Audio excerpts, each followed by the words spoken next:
round robin scheduling is used in a time sharing system. In fact, we can say कि जितने भी आपके interactive systems होते हैं, लाइक आप जो भी सिस्टम यूज करते हो सारे इंटरैक्टिव्स हैं, तो all the interactive systems uses round robin scheduling. Round robin scheduling में होता क्या है, जो हमने टाइम शेयरिंग सिस्टम के टाइम पे आपको पढ़ाया था, बिल्कुल एग्जैक्टली सेम फैशन पे काम करता है. कि मान लो अगर आपकी ये शेड्यूलिंग है, सॉरी क्यू है, जिसमें नंबर ऑफ प्रोसेसेस पड़े हैं P1, P2, P3 and so on, number of processes पड़े हुए हैं. नाउ शेड्यूलर क्या करेगा, यहां से प्रोसेसेस को शेड्यूल करेगा, सेलेक्ट करेगा, डिस्पैच करेगा. सीपीयू क्या करेगा, उस प्रोसेस को एक पर्टिकुलर टाइम क्वांटम तक के लिए असाइन होगा. फॉर एग्जांपल, अगर मान लो किसी हमने टाइम क्वांटम 2 सेकंड के लिया, तो कोई भी प्रोसेस कॉन्टिन्यूअसली सीपीयू को 2 माइक्रोसेकंड, 2 सेकंड या जो टाइम क्वांटम की यूनिट है उतने टाइम के लिए ही सीपीयू उस प्रोसेस को एक्सेस करेगा, उतने टाइम के लिए सीपीयू उस प्रोसेस को अलोकेटेड रहेगा. नाउ अ प्रोसेस के पास 2 ऑप्शंस होंगे, वेदर उसकी टाइम क्वांटम में कंप्लीटली एग्जीक्यूट हो जाए तो एग्जिट कर जाएगा. अगर टाइम क्वांटम एक्सपायर कर जाएगा, अगर टाइम क्वांटम एक्सपायर कर गया, आई मीन 2 सेकंड पूरे हो गए और प्रोसेस कंप्लीटली एग्जीक्यूट नहीं हो पाया, तो क्या होगा, वो प्रोसेस बैक में जाकर के पीछे अटैच हो जाएगा. इसी जो आपकी क्यू थी जहां प्रोसेसेस पड़े हुए थे, उसमें बैक में जाकर के पीछे अटैच हो जाएगा. क्लियर? इस कॉन्सेप्ट पे आपका राउंड रॉबिन शेड्यूलिंग वर्क करेगा. नाउ एक एग्जांपल के थ्रू डिस्कस करते हैं कैसे क्वेश्चन को सॉल्व किए जाएंगे. अच्छा, एक चीज इसमें ये बताते क्लियर कर दें कि राउंड रॉबिन शेड्यूलिंग आपका टाइम शेयरिंग सिस्टम पे वर्क करता है. एंड राउंड रॉबिन में is it not necessary to complete one process, execution of one process to complete. जरूरी नहीं कि एक प्रोसेस जिसको सीपीयू मिला पूरा पूरा एग्जीक्यूट कर ले. इसमें हमारा जो मेन ऑब्जेक्टिव होता है, main objective is to focus to on the response time. Response time in the sense first time CPU को प्रोसेसेस को सीपीयू कब अलोकेट हो रहा है, तो इसमें बेसिकली रिस्पांस टाइम पे ज्यादा फोकस रहता है. ठीक है, तो it is not necessary to complete one process and then start another, rather than but to be responsive and divide time slice of the CPU among processes in the ready state. Number of processes जो भी ready state में पड़े हुए हैं उन पे हम time slice लगा देंगे, टाइम क्वांटम दे देंगे कि हर एक प्रोसेस को इतने टाइम के लिए प्रोसेस का सीपीयू मिला हुआ है, या तो उतने टाइम में कंप्लीटली एग्जीक्यूट कर लो. अगर कंप्लीटली एग्जीक्यूट नहीं कर पाते हो तो फिर क्या होगा, टाइम क्वांटम एक्सपायर करेगा. जब अगली बार जब तुम्हारा टर्न आएगा तब अपने आप को एग्जीक्यूट करना. एक लाइव एग्जांपल देते हैं इसका राउंड रॉबिन का.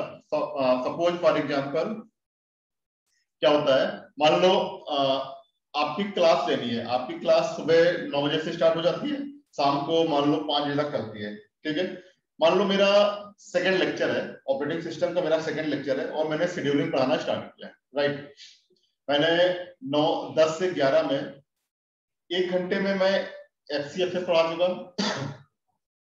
एसडीएफ का थोड़ा सा पोर्शन मैंने पढ़ाया. अब एसडीएफ का जैसे 11 बज जाएगा उसके बाद तो नेक्स्ट फैकल्टी की क्लास होगी ना. नेक्स्ट फैकल्टी मतलब नेक्स्ट प्रोसेस को आकर के एग्जीक्यूट होना है, यानी उसको आकर पढ़ाना है. तो मैं क्या करूंगा, मेरा टाइम क्वांटम एक्सपायर कर गया, मेरा टाइम लिमिट एक्सपायर कर गया. मेरा जैसे 11 बजेगा मेरी क्लास ओवर हो जाएगी ना. अब अगर मेरी क्लास ओवर, तो उसके बाद नेक्स्ट प्रोसेस का टाइम आएगा, नेक्स्ट फैकल्टी का टाइम आएगा क्लास लेने का. तो मैं क्या करूंगा, मैं जाकर के पीछे टेल में अटैच हो गया. टेल मतलब मेरा जो आपका आज का शेड्यूल है, उस शेड्यूल का जो मेरा नेक्स्ट शेड्यूल आएगा उसमें मैं पढ़ाऊंगा ना. वही चीज है, प्रोसेस अगर अपने टाइम क्वांटम में कंप्लीट कर लेगा तब तो वो कंप्लीटली एग्जिट कर लेगा. कंप्लीटली एग्जिट मतलब अगर उसने अपना टॉपिक पूरा पूरा पढ़ा लिया तब तो टॉपिक खत्म हो जाएगा. अगर वो टॉपिक पूरा पूरा पढ़ा नहीं पाया और उसके लेक्चर का टाइम ओवर हो गया, वो उस केस में क्या होगा, फिर अपने नेक्स्ट लेक्चर का वेट करेगा, अपने नेक्स्ट स्लॉट का वेट करेगा. Clear class? लॉजिक क्लियर है राउंड रॉबिन का? Any doubt? क्विकली रिस्पॉन्ड करिए. Any doubt? Okay, so let's see इसके न्यूमेरिकल्स कैसे सॉल्व होंगे.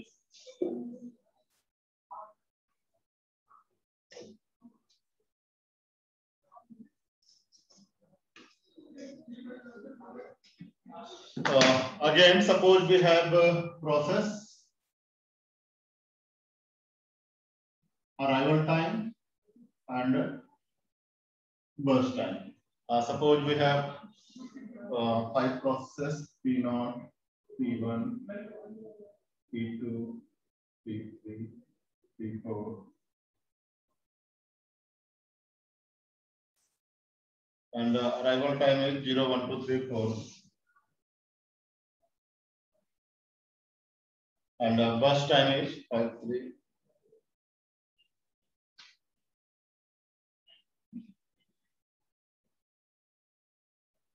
These are the burst time, right?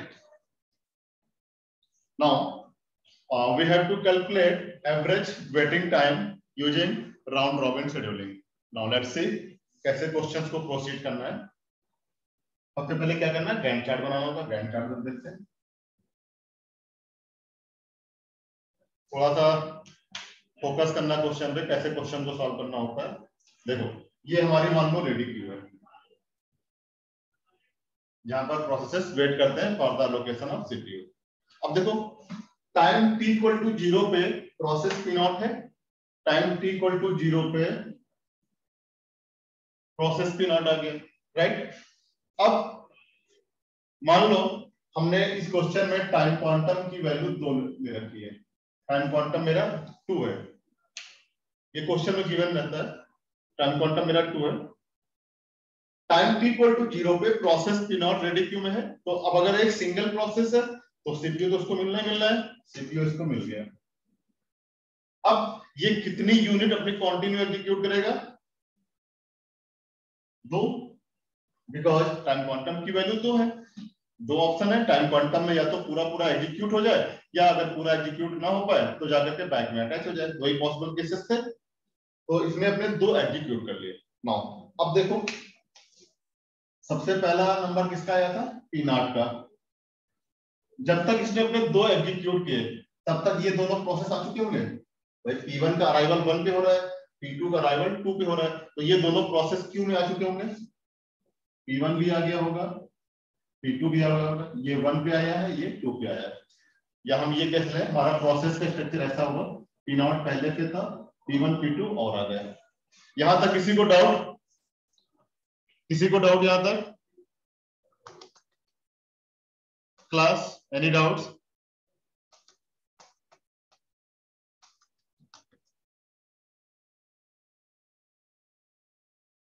Class any doubt?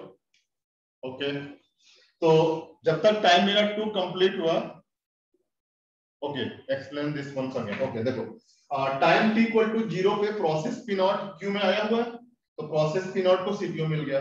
अब टाइम क्वांटम की वैल्यू है 2, यानी अपना 2 तो कंटिन्यू प्रोसेस P0 एग्जीक्यूट कर लेगा. जब ये अपना 2 पूरा कंटिन्यू एग्जीक्यूट करेगा तो 2 टाइम पूरा होते होते देखो प्रोसेस P1 आ चुका होगा क्योंकि इसका अराइवल 1 पे है, प्रोसेस P2 आ चुका होगा क्योंकि इसका अराइवल 2 है. तो 2 प्रोसेस मेरे क्यू में आ चुके हैं, P0, P1 एंड P2. ये इनका आने का सीक्वेंस है. पहले P1 आया होगा, फिर P2 आया होगा, राइट. अब क्या P0 पूरा कंप्लीटली एग्जीक्यूट हुआ है? नहीं हुआ है, बिकॉज इसके 5 थे, इसने 2 एग्जीक्यूट किए हैं. अभी इसके बचे कितने हैं? अभी इसके 3 बचे हैं ना यहाँ पर. और राउंड रॉबिन क्या कह रही है, अगर कोई प्रोसेस पूरा एग्जीक्यूट ना हो तो वो जाकर क्या तो टेल में अटैच हो जाता है. अब देखो यहाँ पर गलती क्या करते हैं लोग क्वेश्चन में, जनरली गलती लोग ये करते हैं सारे प्रोसेसेस को लिख लेंगे और P4 के बाद अटैच कर देंगे. लेकिन देखो जब यहाँ से कॉन्टेक्स्ट स्विच होगा, जब अगले प्रोसेस का नंबर आएगा तो भाई अभी तो केवल क्यू में 3 ही प्रोसेस है, P0, P1, P2. तो जो टेल में अटैच होगा वो यहाँ पर जाकर अटैच होगा. जो मेरा प्रोसेस P0 था भाई, उस समय के जितने एग्जिस्टिंग प्रोसेसेस हैं उनकी टेल में अटैच होगा ना. प्रोसेस P3, P4 तो भी आया ही नहीं है. जब ये आएगा तब देखा जाएगा, राइट. तो P0 जैसे इसका time quantum, your voice is not clear. Okay, is it fine? No, is it fine?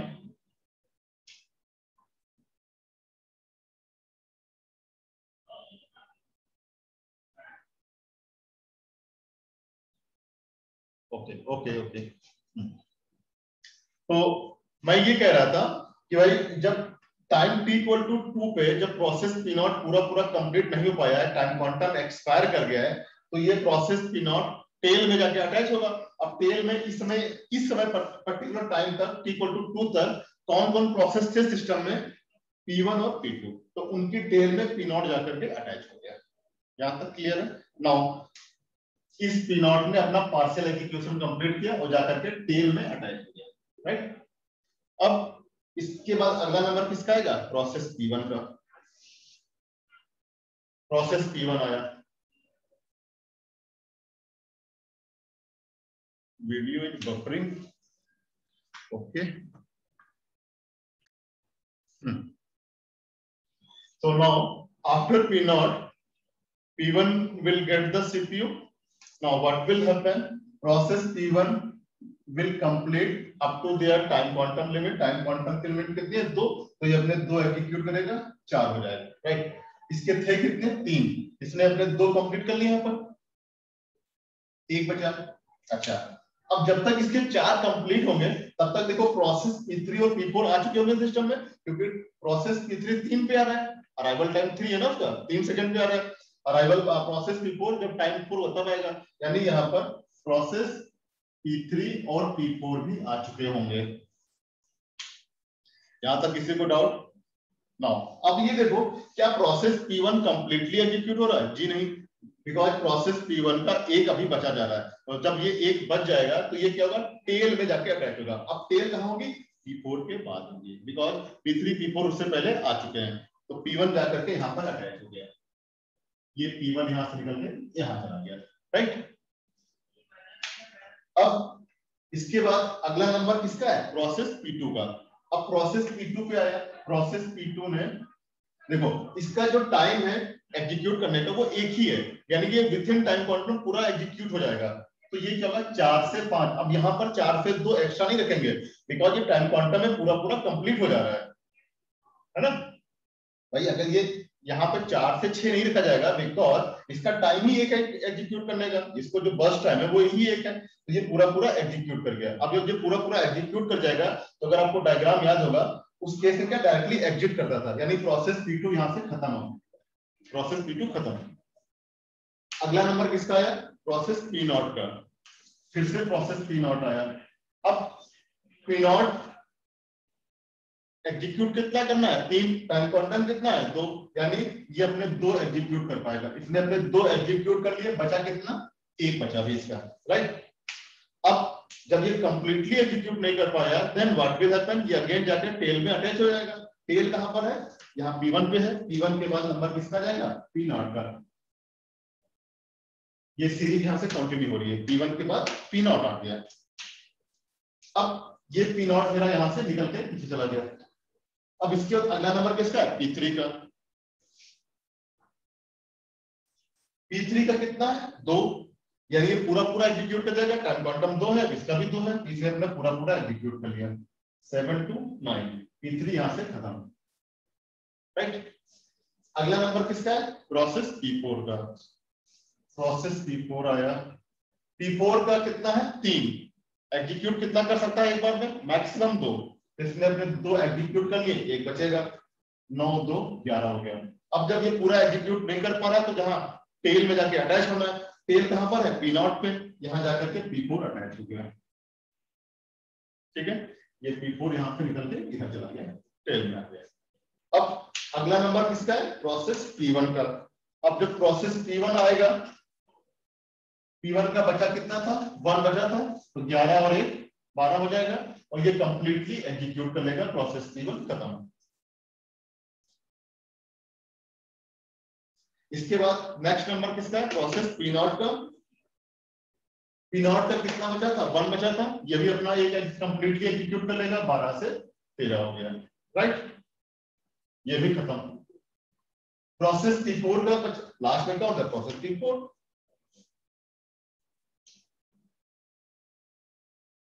Video is buffering again. So now the last one is, last में क्यों में कौन है, process P4। Now process P4 will get the CPU। Process P4 का बचा कितना था, 1 13 and 1 14, process P4 भी खत्म। Now as soon as all the processes will complete, आपका गैंट चार्ट कंप्लीट हो जाएगा। और एक बार अगर आपका गैंट चार्ट बन गया, उसके बाद तो सारे क्वेश्चन आप सारा प्रोसेस सॉल्व कर ही सकते हो, है ना। कैसे होगा इसके बाद आगे,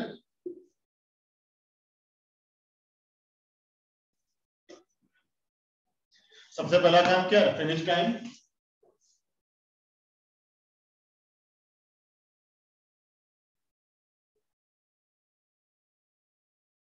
प्रोसेस P1 का फिनिश टाइम क्या होगा, प्रोसेस P1 का फिनिश टाइम। देखो प्रोसेस P1 फिनिश कहां पर हो रहा है, यहां पे फिनिश हो रहा है, दैट मींस 12। प्रोसेस P0 का फिनिश टाइम क्या है, 13।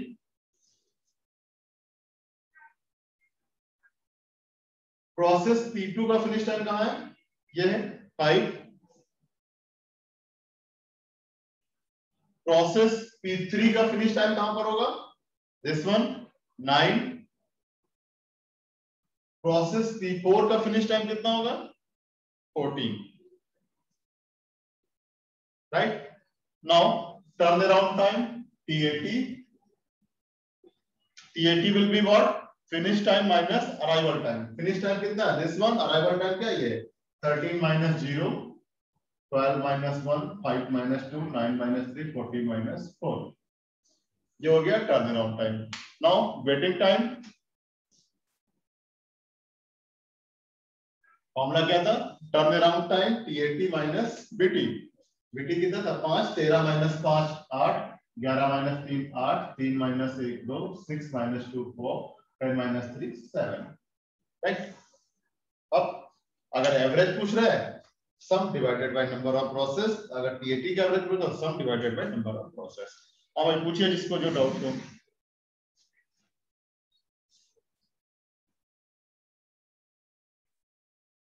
जिसके जो डाउट्स हो पूछिए।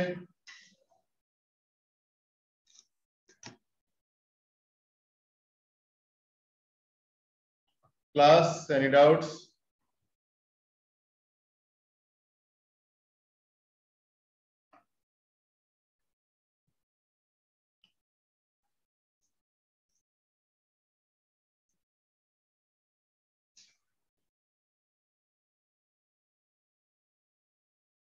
Class, any doubt?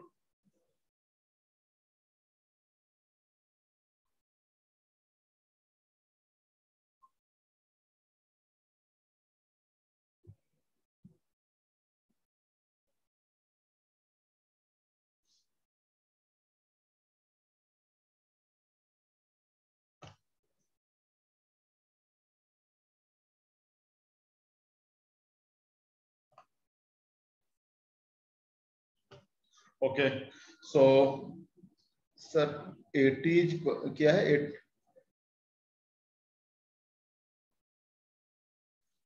8 टी, एक मिनट मैं जरा क्वेश्चन रिपीट कर देख लूं। At T is equal to 11, यहाँ पर एक क्वेरी आई है, at T is equal to 11, P4 के बाद P1 क्यों एग्जीक्यूट होगा, वाई नॉट P0। P4 के बाद P1 क्यों एग्जीक्यूट होगा, वाई नॉट P0। देखो, हालांकि मैंने डायग्राम को रब कर दिया, अगर थोड़ा क्वेश्चन पहले पूछते तो मेरा एफर्ट थोड़ा सा बच जाता। चलो देखो क्या है, सबसे पहले P0 आया था, सबसे पहले P0 प्रोसेस था सिस्टम में। P0 अपने जब तक 2 एग्जीक्यूट करता है, क्योंकि टाइम क्वांटम 2 था, तब तक P1 और P2 सिस्टम में आ गए थे, P1 P2 सिस्टम में आ गए थे ना। अब P0 कंप्लीटली तो एग्जीक्यूट हुआ नहीं था, तो ये क्या कहता है, ये चला गया था टेल में, यानी P0 मेरा पीछे आ गया था। इसके बाद P1 का नंबर आया था, P1 कंप्लीटली एग्जीक्यूट हुआ था, नहीं हुआ था, लेकिन जब तक P1 अपने 2 कंप्लीट करता तब तक 3 और 4 आ गए थे सिस्टम में, 3 और 4 सिस्टम में आ गए। इसके बाद P1 टेल में चला गया था। स्वप्निल यहां तक कोई डाउट, स्वप्निल यहां तक कोई डाउट? ओके, इसके बाद प्रोसेस P2 का नंबर आना था, भाई P1 पूरा कंप्लीट नहीं हो पाया, पीछे टेल में चला गया। इसके बाद प्रोसेस P2 का नंबर आना था, P2 का बस टाइम कितना था, 1 था, तो ये पूरा पूरा कंप्लीट हो गया था, यहां से खत्म हो गया था। इसके बाद अगला नंबर किसका, P0 का आना था। अब जब P0 का नंबर आएगा, P0 के अभी भी 3 बचे थे, फिर ये पूरा पूरा एग्जीक्यूट नहीं कर पाएगा, है ना। जब ये पूरा पूरा एग्जीक्यूट नहीं कर पाएगा तो ये फिर जाकर टेल में चला जाएगा, प्रोसेस P0 फिर से टेल में चला गया। ठीक, अब इस P0 के बाद P3 आएगा, इस P0 के बाद P3 आया, P3 कितना था, दो पूरा पूरा एग्जीक्यूट कर लेगा। इसके बाद P4, P3 के बाद P4 का नंबर आएगा। P4 के कितने, 3 थे, 3 में उसने 2 एग्जीक्यूट कर पाएगा, पूरा पूरा तो एग्जीक्यूट होगा नहीं, यानी फिर से टेल में चला जाएगा। P4 यहाँ टेल में चला गया। अब देखो P4 के बाद देखो P1 आया हुआ है, इसीलिए P4 के बाद यहाँ पर T = 11 पे P4 के बाद P1 मिला हुआ है, क्योंकि P1 आपका जो है ये P1 क्या है, ये यहाँ से आया था टेल में, उस समय प्रोसेस P0 था ही नहीं टेल में। अगर P0 टेल में होता तो उसको मिलता, जब ये टेल में आया था उस समय P0 यहाँ पर था ही नहीं, P0 तो ऑलरेडी पहले लगा हुआ था, इसलिए यहाँ पर P4 के बाद P1 को अलोकेट किया गया, P0 को नहीं किया गया।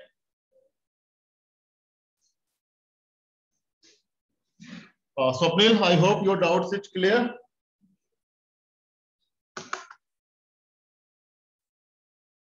और किसी का कोई डाउट है? Sir, what will happen if any process require an input and goes to wait state during its middle of execution time? Will its remaining execution time wasted, or it will be given to next process? Harshit, can you unmute yourself? Harshit, can you unmute yourself? Yeah, Harshit, raise your query. Harshit, raise your query.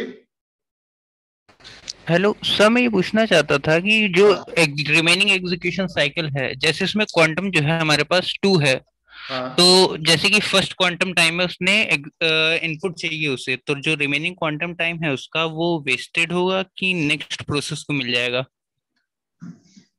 Okay, जैसे for example हम P2 = 1 P2 की बात करते हैं, तो P2 में क्या उसका बस टाइम 1 था, तो यहां पर होता क्या है, टाइम क्वांटम कभी वेस्ट नहीं होता है। टाइम क्वांटम, इसको मैं रैप कर दूं, चलो इतना पोर्शन तो आप कैलकुलेट कर ही लोगे, मुझे कोशिश करता हूं बताने की।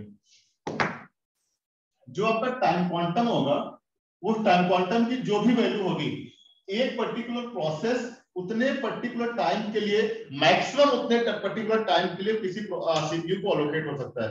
Now it might be possible, only 2 cases होंगे, या तो वो विद इन टाइम क्वांटम पूरा पूरा एग्जीक्यूट कर ले, ये 2 केसेस में हो सकता है, या तो जो प्रोसेस आया है उसकी वैल्यू टाइम क्वांटम के इक्वल हो, फॉर एग्जांपल P3 2 था, 2 के इक्वल था, या उसकी वैल्यू टाइम क्वांटम की वैल्यू से लेस हो, फॉर एग्जांपल P2। ठीक है, उन 2 केसेस में प्रोसेस कंप्लीटली एग्जीक्यूट हो जाएगा। और जो नेक्स्ट केस है, टाइम क्वांटम प्रोसेस की जो बर्स्ट टाइम की वैल्यू है वो टाइम क्वांटम की वैल्यू से ज्यादा है, उस केस में उसको दोबारा फिर से अपने टाइम क्वांटम का टर्न आने के लिए वेट करना पड़ेगा। जब भी कोई process less than time quantum में एग्जीक्यूट कर लेता है तो उसका टाइम क्वांटम वेस्ट नहीं होता है, जैसे ही प्रोसेस कंप्लीट हो जाएगा, प्रोसेस एग्जिट, नए प्रोसेस को सीपीयू फिर से मिल जाएगा, और जब नए प्रोसेस को सीपीयू मिलेगा तो उसका टाइम क्वांटम इनिशियल लेवल से स्टार्ट होगा। वो जो इससे पहले का टाइम क्वांटम वाला प्रोसेस था, अब उसका कोई सिग्निफिकेंस नहीं रहेगा। हर्षित, आई होप मैंने तुम्हारे क्वेश्चन का आंसर किया है, अगर तुम्हारा क्वेश्चन यही था तो। हर्षित,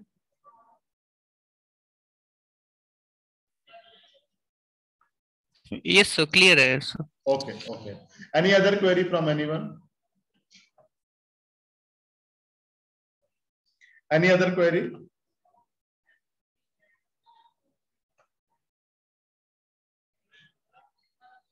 मैं अगला एक स्टेटमेंट बोलने जा रहा हूं, इसको कहीं नोट करके लिख लेना कि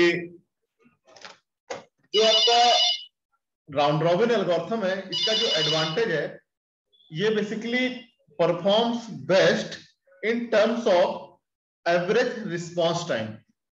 एक्चुअली मैंने ये वर्ड इसलिए बोला है कि जब भी आप वेटिंग टाइम कैलकुलेट करोगे तो वेटिंग टाइम राउंड रॉबिन से अच्छा नहीं आएगा, लेकिन आप इसके लिए सिंपल सा तरीका ये है, आप एक कॉमन न्यूमेरिकल लो, एक कॉमन क्वेश्चन ले लो, उसको एफसीएफएस से सॉल्व करो, एसजीएफ से सॉल्व करो, प्रायोरिटी सॉल्व करो और राउंड रॉबिन सॉल्व करो, सेम क्वेश्चन को। फॉर एग्जांपल ये मेरा क्वेश्चन था, इसको अगर हम तीनों सॉल्व करते हैं तो मेरा जो सबसे बेस्ट वेटिंग टाइम आता वो एसजीएफ में ही आता, क्योंकि हमने आपको बताया भी था कि एसजीएफ एक स्टैंडर्ड सेट करती है कि इसके आसपास जो क्लोज के जो आंसर्स आएंगे उनको हम एक्सेप्ट कर सकते हैं, बाकियों को एक्सेप्ट नहीं करेंगे।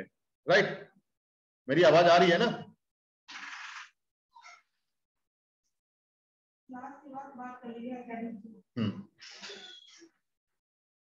माय वॉइस इज क्लियर ना?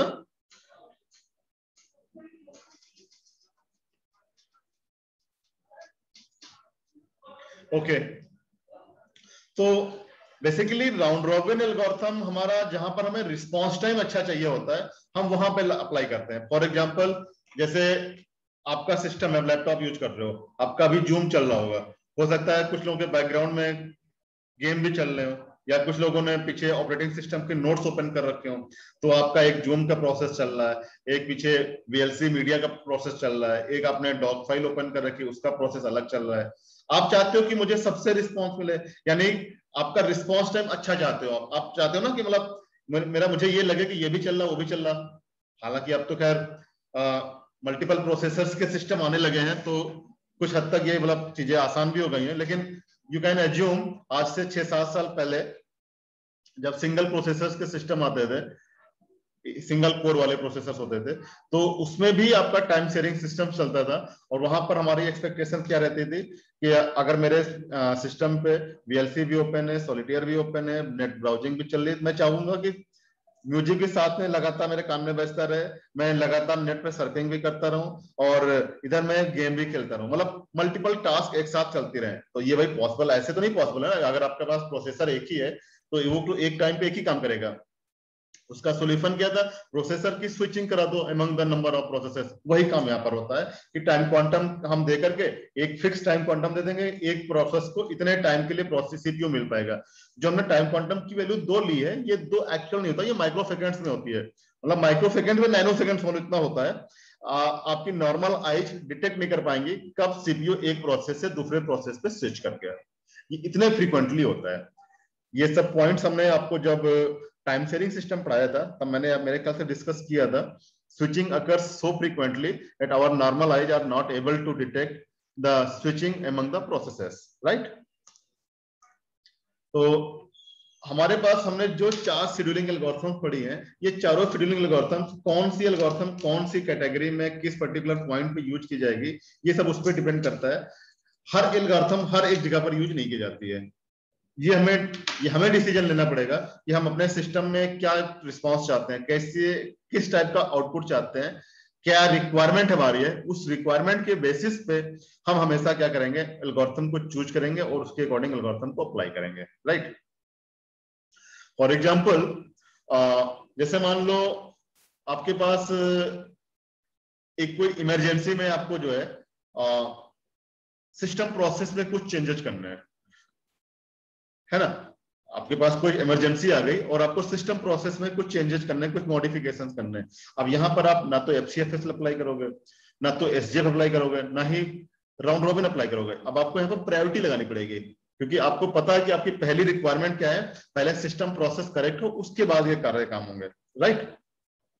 तो it depends on the scenario कि किस सिचुएशन पे हमें कौन से एल्गोरिथम को यूज करना है, उसके अकॉर्डिंग हमारे ये सारे फंक्शन काम कर रहेंगे।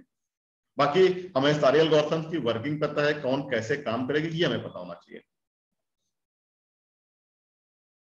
और इस एल्गोरिथम का एक डिसएडवांटेज भी है। डिसएडवांटेज ये है कि basically this algorithm heavily works on the value of time quantum. मतलब भाई अगर हम टाइम क्वांटम की वैल्यू जितनी कम रखेंगे उतना सिस्टम मेरा रिस्पॉन्सिव अच्छा होगा। भाई जितनी ज्यादा स्विचिंग होगी उतने ज्यादा नंबर ऑफ प्रोसेसेस का नंबर आएगा। लेकिन अगर सपोज इसी क्वेश्चन में मेरे टाइम क्वांटम की वैल्यू 10 होती, तो क्या ये क्वेश्चन मेरा एफसीएफएस की तरह सॉल्व नहीं होता? Class, I am asking the question from your side. अगर टाइम क्वांटम की वैल्यू मेरी 10 होती, या मान लो टाइम क्वांटम की वैल्यू मेरी 5 होती, then this question will behave as a FCFS algorithm. You can imagine, भाई अगर टाइम क्वांटम की वैल्यू 5 है तो 5 यूनिट्स तक सीपीयू लगातार एक प्रोसेस को लोकेट रहेगा, और यहाँ पर जो मैक्सिमम बर्स्ट टाइम है, यू कैन सी जो मैक्सिमम बर्स्ट टाइम है प्रोसेस P0 तो 5 है, यानी प्रोसेस P0 पूरा एग्जीक्यूट करता, क्योंकि टाइम क्वांटम तो 5 की वैल्यू है ना। सिमिलरली प्रोसेस P1 उसके टाइम बर्स्ट टाइम की वैल्यू है 3, टाइम क्वांटम की वैल्यू होती 5, यानी प्रोसेस P1 भी पूरा पूरा एग्जीक्यूट करता है, यानी जिस प्रोसेस का नंबर आता वो प्रोसेस पूरा पूरा एग्जीक्यूट करता। तो ये इसका डिसएडवांटेज भी है कि round robin scheduling basically heavily depends upon the value of time quantum and एक दो बार प्रैक्टिकल एग्जाम में क्वेश्चन पूछा भी गया है कि अगर हम टाइम क्वांटम की वैल्यू को इंक्रीज कर दें, if we increase the value of time quantum in a round robin scheduling, then in which form round robin algorithm will behave? तो ये कैसे बिहेव करेगी? FCFS एल्गोरिथम की तरह बिहेव करेगी। कोई डाउट है किसी को? एनीवन?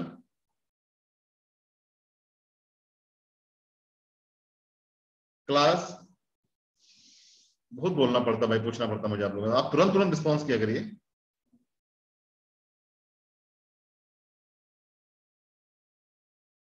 ओके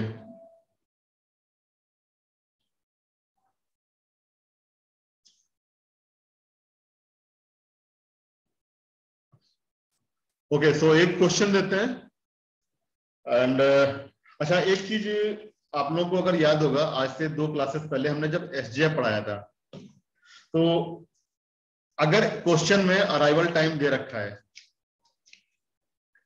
दरअसल क्वेश्चन जो एग्जाम में आते हैं SGF में बड़ा कंफ्यूजन रहता है। कंफ्यूजन इसलिए रहता है वो कभी कहते नहीं कि प्रीएम्प्टिव से करो कि नॉन प्रीएम्प्टिव से करो।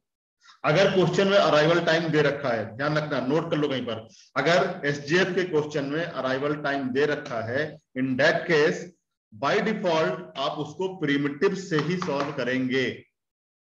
I am again repeating, if arrival time is given in a SGF algorithm, then by default we will solve the question using primitive algorithm until and unless it is not mentioned in the question that you have to solve using non-primitive.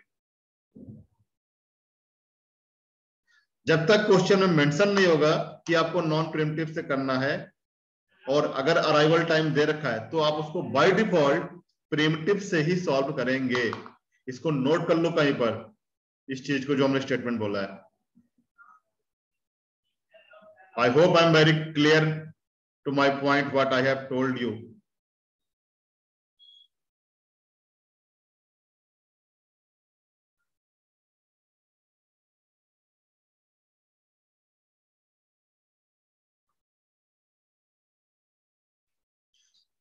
Any doubts? Otherwise मैं question दूं, अगला question दूं फिर। किसी को कुछ पूछना है? 4 शेड्यूलिंग एल्गोरिथम्स हैं, हमने चारों पढ़ा दिए हैं। FCFS पढ़ा दिया है, SGF पढ़ा दिया है, राउंड रॉबिन पढ़ा दिया है और प्रायोरिटी चारों पढ़ा दिए हैं। किसी को कोई डाउट है, कुछ पूछना है?